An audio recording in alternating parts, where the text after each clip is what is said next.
she was sold to a millionaire in a coma. He wakes up crying when he feels her presence. Ashley Wilson tightened her grip on the cold hand of the man who had been asleep in the hospital bed for 3 months.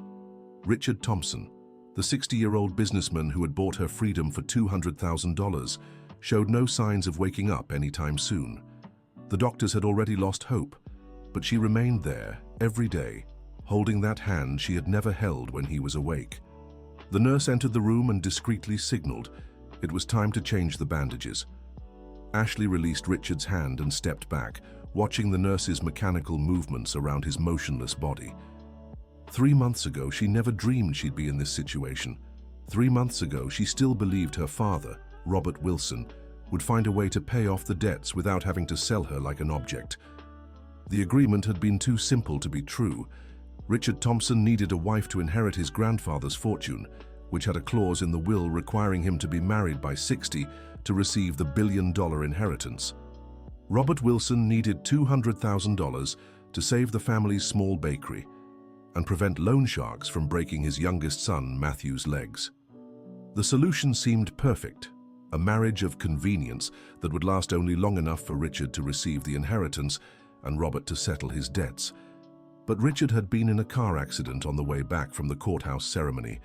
Now Ashley was legally married to a man in a coma, bound to a contract she didn't know how to undo, and trapped in a situation no one had foreseen. The nurse finished her work and left the room, leaving Ashley alone with Richard once more. She returned to the chair beside the bed and studied the man's peaceful face. Despite his age, Richard had handsome features and a serene expression that contrasted with the coldness she'd sensed in the few minutes they'd spoken before the wedding. That morning at the courthouse, Richard had been straight to the point. He explained he needed the marriage only for legal reasons, that she'd have a house to live in and a generous allowance, but there would be no romantic expectations between them. Ashley had agreed, desperate to help her family, but now she wondered if she'd made the right choice. Her phone rang, snapping her out of her thoughts. It was Matthew, her younger brother. "Ashley, how is he today?" Matthew asked on the other end of the line. "The same as yesterday, the same as the day before. The doctors say there's no sign of improvement," she replied, trying to keep her voice steady. "And you? Are you eating properly? Dad's worried. You spend all day in that hospital." Ashley sighed. It was true. Since the accident, she'd fallen into a routine she didn't fully understand herself. She woke up early, had a quick coffee in the house Richard had rented for her, and went straight to the hospital. She spent the whole day there talking to Richard as if he could hear her, reading books aloud or simply holding his hand. "Matthew, I need to be here. I can't explain it, but I feel like he needs to know he's not alone," Ashley said, surprising herself with her own words. "Ashley, you don't even know this man. You married him for convenience, remember? He paid to have a wife on paper, and you agreed to help us. You don't have to sacrifice yourself like this." Her brother's words echoed in Ashley's chest like a stone thrown into a calm lake. It was true. She didn't know Richard, but something had changed in those 3 months. Maybe it was his vulnerability, or perhaps it was gratitude for him saving her family from financial ruin. She couldn't quite define what she was feeling. "I know, Matthew, but I can't just walk away and leave him here alone. The doctors said coma patients can hear and sense people's presence. What if he's fighting to wake up and needs someone by his side?" Matthew stayed silent for a few seconds before answering. "All right, sis. But promise me you'll take care of yourself too. Dad's already losing sleep from worrying so much. He thinks you're feeling guilty about the accident." Ashley hung up the phone and turned her gaze back to Richard. Her father was right. She did feel guilty. If Richard hadn't married her, maybe he wouldn't have been coming back from the courthouse that rainy afternoon. Maybe he wouldn't have lost control of the car on the curve of Ocean Drive in Miami, where the accident had happened. The hospital room door opened again, this time revealing an elegant woman in her 50s. Ashley recognized her immediately. It was Catherine Thompson, Richard's sister, and the person most opposed to their marriage. "Still here?" Catherine asked, not bothering to hide the disdain in her voice. "Good afternoon, Catherine." "Yes, I'm here every day," Ashley replied, standing up out of politeness. "No need to pretend you care about my brother. You already got what you wanted, didn't you? The money's already been transferred to your family. You can drop the act now. Ashley felt her blood boil, but she took a deep breath before responding. It's not an act, Catherine. I truly care about Richard. Please, you barely knew each other before the marriage. My brother paid for a wife on paper, and you agreed for the money. Don't come at me now with this love story. I never said it was love, Ashley shot back, feeling exposed. But that doesn't mean I haven't grown to care for him. Catherine let out a bitter laugh. Care? How convenient to develop feelings for a man in a coma who can't defend himself or show you who he really is. Catherine's words stung more than Ashley had expected, maybe because there was some truth to them. Was she holding on to Richard precisely because he was vulnerable and helpless? Would she feel the same way if he were awake and the cold, calculating businessman Catherine described? What do you want, Catherine? Ashley asked, tired of the argument. I want you to sign these papers, Catherine said, pulling a folder of documents from her bag. They're the divorce papers. Since Richard can't sign right now, I got a court order so you can start the process. Ashley took the papers and skimmed through them quickly. They were official documents, bearing the letterhead of a prestigious law firm. But the contract said the marriage would last at least a year, Ashley protested. The contract also didn't account for my brother ending up in a coma. Circumstances have changed. Besides, if you really care about him, you'd want him to be free to make his own decisions when he wakes up. Ashley tucked the papers into her bag without signing. I'll think about it. There's not much to think about. You've already gotten the money, your family's been helped. Now do the right thing and give my brother his freedom back.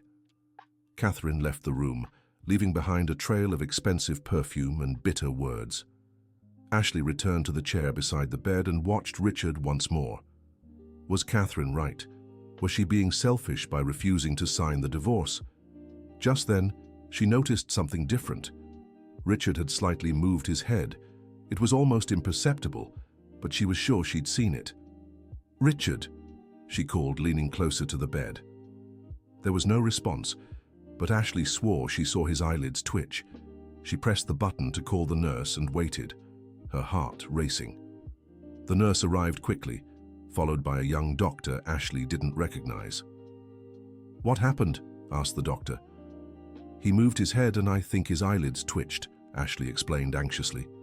The doctor examined Richard, testing his reflexes and checking his pupils. I don't see any significant changes in his vitals or reflexes, he concluded. Sometimes family members see movements that are actually involuntary muscle contractions. It's normal for patients who've been bedridden for a long time.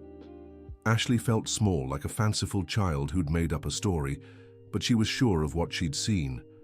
After the doctor left, she leaned close to the bed again and whispered to Richard, I know you heard me.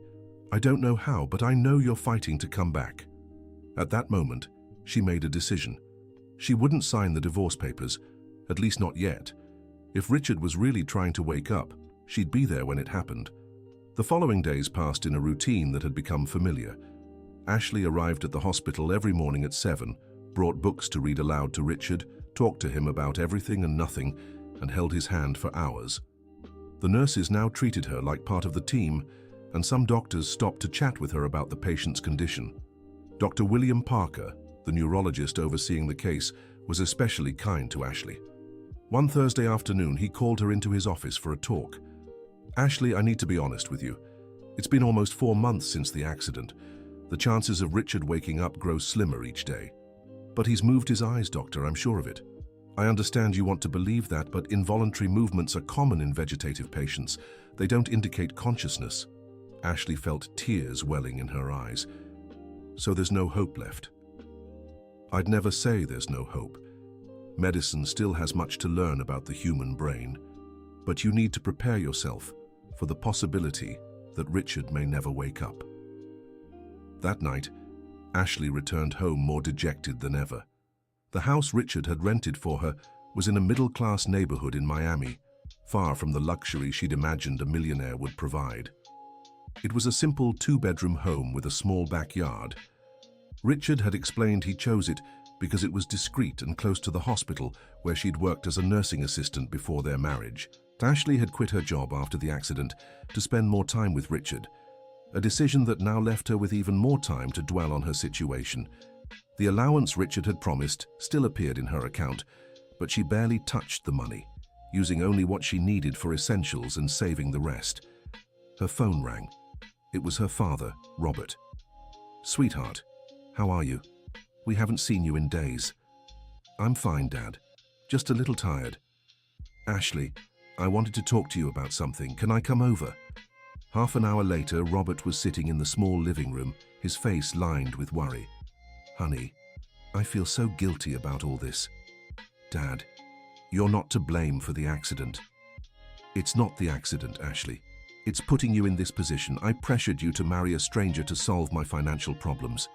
What kind of father does that?" Ashley sat beside her father and took his hand.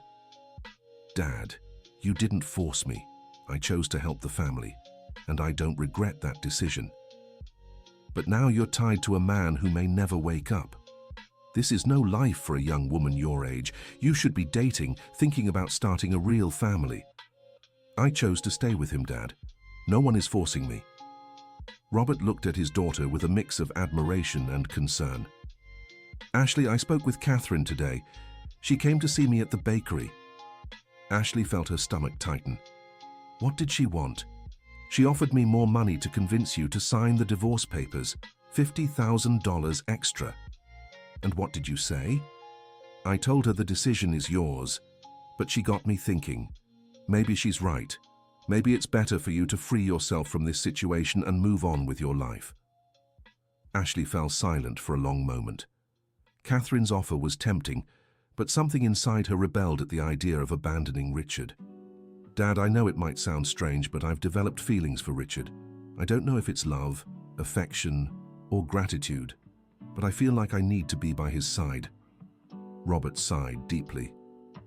"Sweetheart, you have every right to make your own choices. I just want you to be sure you're not sacrificing yourself out of guilt or obligation." After her father left, Ashley was alone with her thoughts. Was she really in love with Richard, or did she just feel responsible for him? It was hard to untangle the emotions this situation had stirred in her. The next morning, Ashley arrived at the hospital and found unusual activity in Richard's room. 2 doctors and 3 nurses were gathered around his bed. "What happened?" she asked, her heart racing. "Calm down, Mrs. Thompson," said Dr. William. "It's nothing serious. We're just running some routine tests." Ashley noticed he had called her Mrs. Thompson for the first time. That formal address reminded her that she was legally Richard's wife, even if the circumstances were unusual. Once the doctors finished, Ashley approached the bed. Richard looked paler than in previous days, and she could see he had lost more weight. "Richard, I know you can hear me," she whispered. "If you're fighting to come back, I want you to know I'm here. I won't abandon you." At that moment, she felt a faint pressure on her hand. Richard had squeezed her fingers almost imperceptibly, but she was sure it wasn't her imagination. "Nurse!" she called out. The nurse rushed over, but when she checked Richard, she found no change in his vitals. "Mrs. Thompson, I understand your anxiety, but you need to try to stay calm. Sometimes hope makes us see things that aren't really happening." Ashley felt frustrated and misunderstood. This was the 3rd time in a week she had noticed signs from Richard, and no one believed her. That afternoon, Catherine appeared at the hospital again, this time accompanied by a well-dressed man she introduced as Dr. Jeffrey Barnes, the family lawyer. "Ashley, I brought Dr. Jeffrey to clarify some points about your legal situation," Catherine said with a smile that didn't reach her eyes. Dr. Jeffrey opened a folder and began explaining, "Mrs. Thompson, as Richard's wife, you have rights and also responsibilities. If he passes away, you'll inherit a significant portion of his estate. On the other hand, you'll also be responsible for all medical decisions regarding his treatment." Ashley felt overwhelmed by the weight of that information. What medical decisions? Well, if the doctors determine there's no hope of recovery, it will be up to you to decide whether to keep him on life support. The reality of that responsibility hit Ashley like a punch to the gut. She had never imagined she might have to make such a terrible choice. "But the doctors haven't said there's no hope yet," she protested. "No, but it's been 4 months now. The family has the right to question whether intensive treatment still makes sense, said Catherine. Are you suggesting I should turn off the machines? Asked Ashley, horrified. I'm suggesting you consider what Richard would want if he could decide for himself, replied Dr. Jeffrey. Ashley stood up from the chair, trembling with anger. You have no right to pressure me like this. Richard is stable. He's not suffering. As long as there's even the slightest chance, I won't authorize anything that could harm him. Catherine and the lawyer exchanged a meaningful glance. Ashley, you need to understand that keeping Richard in this state might be cruel to him, insisted Catherine. And you need to understand that I won't give up on him. Ashley shot back before leaving the room. She rushed to the hospital bathroom and locked herself in a stall, finally letting the tears flow freely. The pressure she felt was almost unbearable. On one side, there was Richard's family wanting her to let go. On the other, her own conflicted feelings and the responsibility of making decisions that could determine Richard's life or its continuation. Dear listener, if you're enjoying the story, don't forget to like and especially subscribe to the channel. It helps us a lot as we're just starting out. Now, back to the story. When she finally calmed down, Ashley returned to Richard's room. He was alone with only the sound of machines breaking the silence. She sat beside the bed and took his hand. Richard, I don't know if you can hear me, but I need you to give me a sign. Anything to show me it's worth keeping up the fight. Your sister wants me to give up on you, but I can't do that. Yet I also can't hold on to hope forever if it might be meaningless. She stayed there for over an hour, just watching Richard's face, waiting for any sign. Just as she was about to give up, she noticed something different. A tear had rolled down his cheek.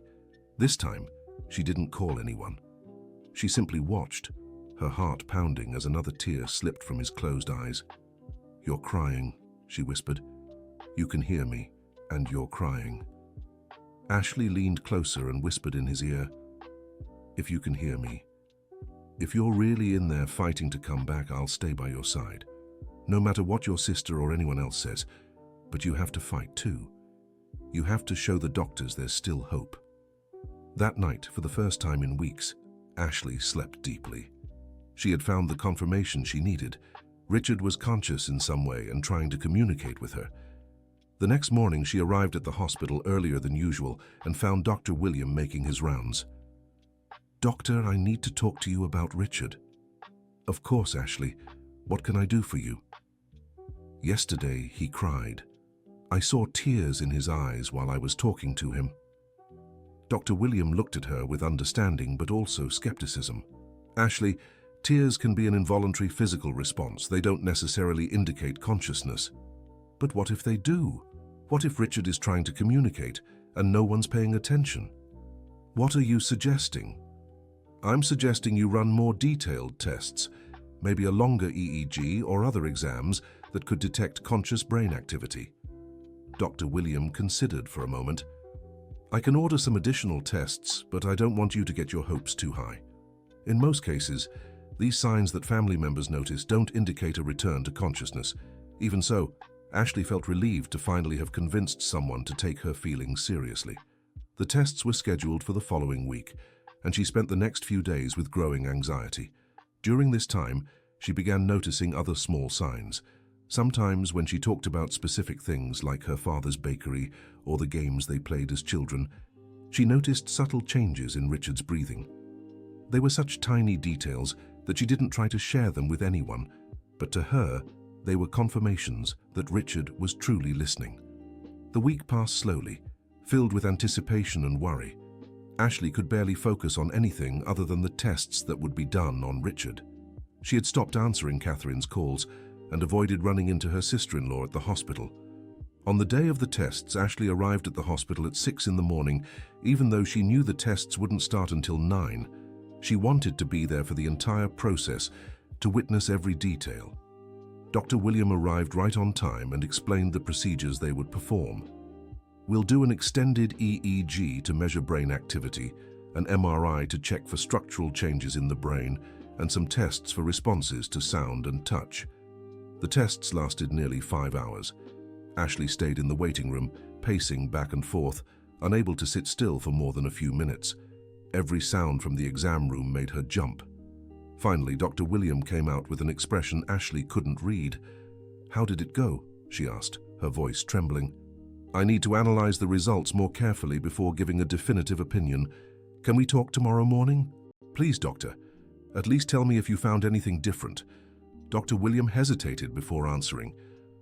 "I did find some brain activity that wasn't present in the previous tests, but I still need to understand what it means." Ashley felt a mix of hope and fear. If the test showed Richard was truly conscious, it would mean he had been hearing everything she said all those months. All the confessions, all the affection, all the times she had poured out her heart, thinking he couldn't hear her. That night she barely slept. She kept imagining different scenarios for the test results and what would happen if Richard really woke up. Would he remember the time he was in a coma? Would he remember the things she had said? The next morning, Ashley arrived at the hospital an hour before her scheduled meeting with Dr. William. She went straight to Richard's room and sat by his bed. "Richard, today we'll find out if you've really been hearing me. I'm nervous and scared about what we'll learn, but no matter the results, I want you to know these months by your side have changed something in me. At first, I thought I was here out of gratitude or guilt, but now I know it's more than that." She stopped talking and watched Richard's face. For a moment, she thought she saw the faintest smile, but it might have just been her imagination. Dr. William arrived promptly at 9, carrying a folder with the test results. "Ashley, I have good news and bad news for you." "Start with the bad," she said, bracing herself. "The tests show Richard has conscious brain activity. That means he's likely hearing and understanding what's happening around him." Ashley was confused. "But isn't that supposed to be good news?" "Partly, yes, but it also means he's aware of his condition. He knows he can't move or speak. That can be very distressing for a patient." The reality of that information hit Ashley with full force. Richard had been conscious and trapped in his own body for months, hearing everything but unable to react. "Is there anything we can do to help him?" "We can try some stimulation therapies and intensive physical therapy. I can't promise results, but there's a chance he might gradually regain some movement." "And what's the good news?" Dr. Williams smiled for the first time since Ashley had met him. "The good news is if he's conscious, there's much more hope for recovery than we thought. Conscious patients have a far greater capacity to relearn motor functions." Ashley felt tears of relief roll down her face. "Can I tell him about the test results?" "You can, and you should. In fact, constant communication is one of the best therapies for patients in his condition." After Dr. William left, Ashley returned to Richard's room with a completely new feeling. Now she knew he was truly hearing every word. "Richard, the tests confirmed you're conscious. I know you must be scared and frustrated not being able to move or speak, but I want you to know we'll fight together for your recovery. The doctors will start new therapies, and I'll be here for every session." She leaned down and gently kissed his forehead. "And I also want you to know that everything I've said these past months, all the feelings I've shared with you were real. At first I thought I was here out of obligation, but now I know it's so much more than that." When she pulled back, she clearly saw a tear rolling down Richard's face. This time she knew exactly what that tear meant. The following days brought a completely new routine. Richard began intensive physical therapy twice a day, and Ashley made sure to be present for every session. The therapies were exhausting and often frustrating, as progress was painfully slow. The physical therapist, Dr. Rachel, explained that recovery would be a long and gradual process. The brain needs to relearn how to send signals to the body. It's like Richard has to learn to walk and talk all over again, but with the advantage that his mind is completely lucid. After 2 weeks of intensive therapy, Richard managed to slightly move the fingers of his right hand. It was such a small movement it almost went unnoticed, but Ashley saw it and cried out in joy. "You did it! Richard, you moved your fingers!" The news spread quickly through the medical team, and Dr. William came personally to check on the progress. "This is a very positive sign," he said. "Voluntary finger movements indicate the connection between the brain and peripheral nervous system is being restored." Catherine, who had kept her distance since the new tests, showed up at the hospital that afternoon. Her attitude was noticeably different. Ashley, Dr. William told me about Richard's progress. Yes, he's recovering slowly, Ashley replied, still cautious. I need to apologize. I think I was so desperate to protect my brother that I ended up being unfair to you. I didn't believe you truly cared about him. Ashley was surprised by her sister-in-law's change of heart. Catherine, I understand you were trying to protect Richard. I don't hold any grudges. Actually, there's something I need to tell you about my brother. Something that might help you understand him better. Catherine sat in the chair beside the bed and began to speak. Richard has always been very lonely. After our parents passed, he closed himself off even more. He devoted himself entirely to business and never had a serious relationship. When his grandfather included that clause in the will about marriage, Richard was desperate. He told me he could never fall in love and that his only option was a marriage of convenience. Ashley listened in silence, realizing Richard was also hearing his sister tell her story. But on the day of your wedding, I noticed something different in him. He was nervous, more nervous than I'd seen him in years. And when he saw you at the courthouse, I saw an expression on his face I hadn't seen since we were children. What expression? Hope. Like, for the first time in so long, he thought maybe he could be happy. Ashley felt her heart race at that revelation. Why didn't you tell me this before? Because I thought you were only interested in the money, but now seeing how you've cared for him all these months, seeing how you fought for him when everyone, including me, was ready to give up. Now I know you two deserve each other. At that moment, Ashley noticed Richard had slightly squeezed her hand. It was a small movement, but clearly intentional. He squeezed my hand, she whispered. Catherine smiled for the first time since Ashley had known her. I think my brother is trying to say he agrees with me. In the following weeks, Richard's progress became more evident. He managed to move his head from side to side, open and close his eyes deliberately, and even attempt mouth movements. Dr. William was optimistic but still cautious. The progress is excellent, but we need to be patient. Full recovery could take months or even years. During an intense physical therapy session, Richard managed to whisper a single word. Ashley.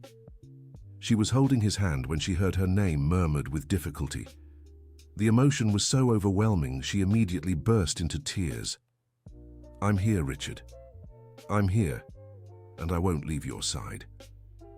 He managed to whisper one more word. Thank you. Those two simple words carried the weight of months of gratitude, affection, and something that was starting to look a lot like love. From that day on, Richard began speaking a few words daily. His voice was weak and hoarse, but each word was a victory. He told Ashley he had heard everything she'd said during his months in a coma, and that her words had been his motivation to fight for recovery. You saved me, he struggled to say one afternoon. When I heard your voice, I knew it was worth fighting. Ashley cupped his face in her hands. We saved each other, Richard. 2 months later, Richard could sit up in bed without help. 3 months after that, he was doing standing physical therapy. The recovery was slow but steady. Throughout it all, the bond between Ashley and Richard deepened in a way neither had anticipated. What had begun as a marriage of convenience had turned into something genuine and profound. Richard told Ashley about his lonely childhood, how he had closed himself off to love after repeated disappointments, and how he had lost hope of finding someone who truly cared for him. When I proposed this marriage, he said one afternoon, I thought I was being practical. But on the day of the ceremony, when I saw you, something changed. What changed? For the first time, in years, I felt like maybe there was a chance to be truly happy. Ashley also shared her own insecurities and fears. She told him how guilty she had felt about the accident, the pressure Catherine had put on her to sign the divorce papers, and how she had realized her feelings for him were real. 6 months after waking up, Richard was almost fully recovered. He still needed physical therapy to regain his full muscle strength, but he could already walk, speak normally, and take care of himself. It was during this time that he brought up a topic they had both avoided discussing: the future of their marriage. Ashley, I know. Our situation is complicated. You married me. Out of necessity, not love. Now that I've recovered, you're free to choose what you want to do. Ashley had thought a lot about that question. Technically, she could file for divorce and move on with her life. The money Richard had paid had already resolved her family's financial troubles, and she no longer had any legal or moral obligation to stay married to him. Richard, when I married you, it really was out of necessity. But over these months, I've learned who you truly are. I've seen your strength, your determination, your kindness. And I've realized I've fallen in love with you in a way I never thought possible. Richard looked at her with an expression of hope mixed with disbelief. Are you sure? I don't want you to feel obligated to stay with me out of gratitude. It's not gratitude, Richard. It's love. Real love, built over months of living together, trust, and mutual care. Richard stood up from the chair where he was sitting and, with some difficulty but with determination, knelt in front of Ashley. Ashley Wilson Thompson, will you marry me for real this time? Ashley began laughing and crying at the same time. We're already married, Richard, but that marriage was just on paper. I want a real wedding, with a celebration, with real vows, with our families there. I want everyone to know you chose to stay with me out of love, not obligation. Yes, she replied, kneeling as well to meet his height. I want to marry you for real. Richard's proposal marked the beginning of months of preparation for what they called their second first wedding. Catherine offered to organize the celebration as a way to apologize for her attempts to keep them apart. Robert and Matthew were initially surprised by Ashley's decision, but quickly realized she was genuinely happy. The ceremony took place at the neighborhood church where Ashley had grown up, attended by family and friends from both sides. Richard still needed a cane to walk long distances, but he insisted on walking to the altar without any help. During the vows, Richard spoke about how Ashley had been his salvation in both a literal and figurative sense. You didn't just help me regain my health, you taught me what real love is. I promise to spend the rest of my life trying to be worthy of the love you gave me when I needed it most. Ashley, in turn, spoke about how Richard had transformed her life. When I married you the first time, I thought I was making a sacrifice for my family, but I realized I was actually finding my soulmate. You taught me that true love can blossom in the most unlikely circumstances and grow stronger through the hardest challenges. The wedding reception was simple but joyful, held in the church hall with food prepared by women from the community. Richard had insisted on a modest celebration, fitting the life he and Ashley had decided to build together, because that had been another important decision they made. Richard had chosen to step back from business, to focus more on the family he wanted to build with Ashley. He kept only the companies that truly interested him and delegated the management of the others to capable executives. I spent years accumulating money and power, but I nearly lost my life before finding what truly matters, he explained to Ashley. Now I want to focus on building a happy life with you. They moved to a larger but still modest home in the same neighborhood where Ashley had lived during Richard's recovery. It was a house with a big garden where they planned to raise the children they hoped to have. Robert's bakery was renovated and expanded with Richard's investment, becoming a small chain of artisanal bakeries that employed many people in the community. Matthew graduated with a business degree and took over managing the family's businesses. A year after their second marriage, Ashley was pregnant with their first child. Richard was overjoyed by the news and already planning how they would raise their child. I want our son to grow up understanding the value of life's simple things, he told Ashley. Money is important, but love and family are far more precious. During the pregnancy, Richard cared for Ashley with the same devotion she had shown during his recovery. He attended every doctor's appointment, built the nursery with his own hands, and stayed awake through the nights when Ashley couldn't sleep from discomfort. Their son was born on a spring morning, healthy and strong. They named him Ethan after the boy who had helped Michael Edwards save his daughter in the story Ashley had read to Richard during one of his hospital stays. Ethan means strength of God, Richard explained, cradling his newborn son. It's perfect for a baby born from a love that once seemed impossible. Catherine became a doting aunt and often visited her brother's home to help with the baby.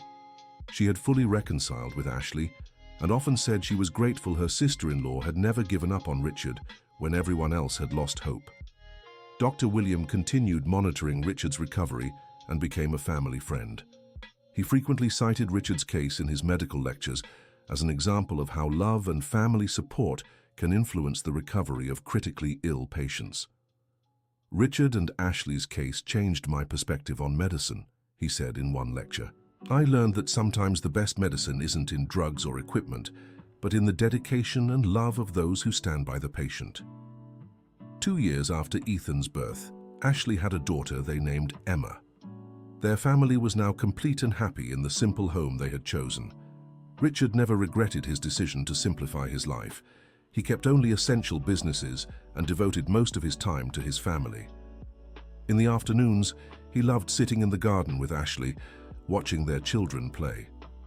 "Have you ever imagined how different our lives would be if I hadn't had that accident?" he asked Ashley one such afternoon. "We probably would have never truly known each other," she replied.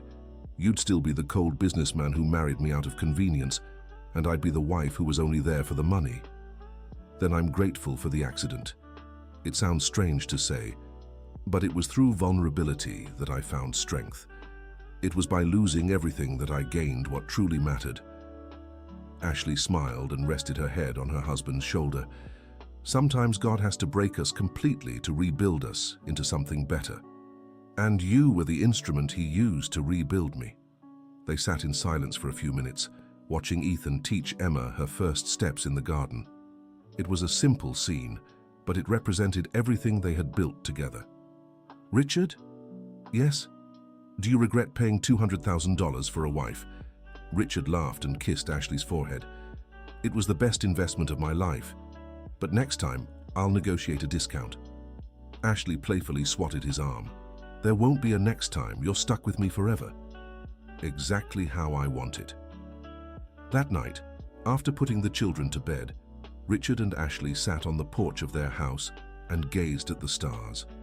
It was a habit they'd developed since the early days of his recovery, when spending time outdoors was part of his physical therapy. "Ashley, there's something I never told you about the time I was in a coma." "What is it?" "I dreamed about you. Even before I met you, I dreamed of a brown-haired woman holding my hand and telling me everything would be okay. When you showed up at the courthouse on our wedding day, I recognized you immediately." Ashley looked at Richard in surprise. "You never told me that." "I thought you'd think I was making it up, but it was true. It was like, somehow, I already knew you'd be important in my life.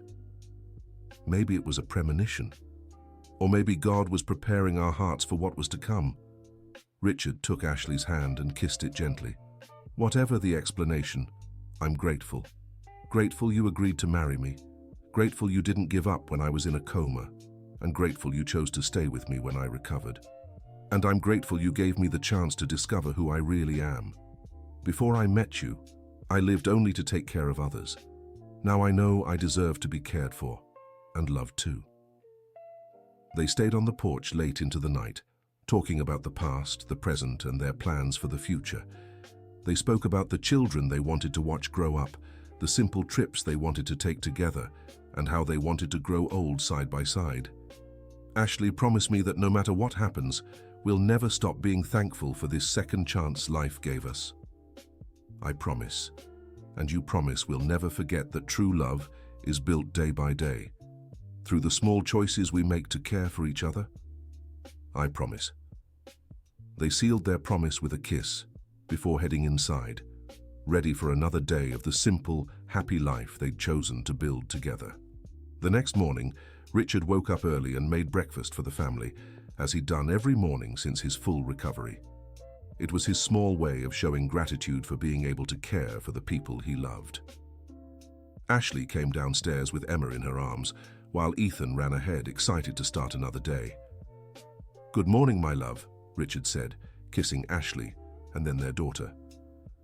"Good morning, Daddy," Ethan shouted, jumping into his father's arms. It was an ordinary scene repeated every morning, but it never lost its magic for Richard and Ashley. They knew their happiness had been hard-won through suffering, struggle, and faith.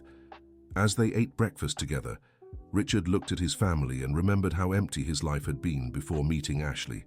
He'd had money, professional success, and social recognition, but no real love. "What are you thinking about?" Ashley asked, noticing her husband's distant look. "I was thinking how funny life is. I spent years looking for happiness in all the wrong places. Thought I needed more money, more power, more recognition. But happiness was waiting for me at a courthouse disguised as a marriage of convenience. And I thought happiness was something I didn't deserve. Believed my role in life was always sacrificing my own happiness for others. Now we know true happiness comes from loving and being loved genuinely." Ethan, who'd been listening to his parents with the seriousness of a 2-year-old, clapped his hands and shouted, "Happiness!" Richard and Ashley laughed at their son's spontaneity. "Exactly, Ethan. Happiness," said Richard, lifting the boy into the air. At that moment, looking at his family gathered around the simple table in their modest home, Richard remembered the words Ashley had whispered in his ear during the toughest days of his recovery.